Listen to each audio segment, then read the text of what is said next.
Veduwe ndibatsireyo, ndine nyaya yangu yandinayo. Ndakaroorwa muna 2019, iyi iri second marriage.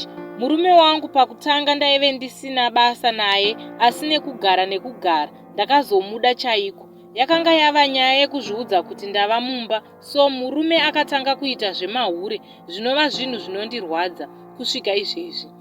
Nyangwe akaita chakanaka sei hapana chandinoona, ndinongofunga kuhura kwaanoita. Kunyangwe akabata foni mumwoyo mangu munongoti hure iri, zvinova zvinhu zvakaita kuti ndisamunzwe kana pabonde. Kana aita chihure anotorisa pastatus kana paprofile pic, zvinova zvinhu zviri kuramba kubuda mumwoyo mangu.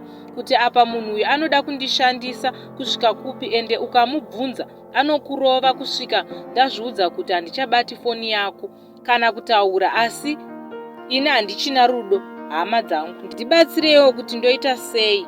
Apa haadi hama dzangu, apa ini ndinogara nedzake, kuwacha zvese kuvaitira zvese ndinovaitira, asi iye dzangu haadzidi, nekuti anoti zvonanzi vanoti muchahura kusvika kupi. Anobva adzivenga, akarova vatete vangu vati bamuninisiya chihure, akavarova, asi ini ndinongogamuchira chero chaitwa nehama dzake. Ndibatsirewo hama dzangu, handisi mukadzi hangu anoswera akagara pamba, nditoriwo nezvandinobata-bata kutsvaga kurarama.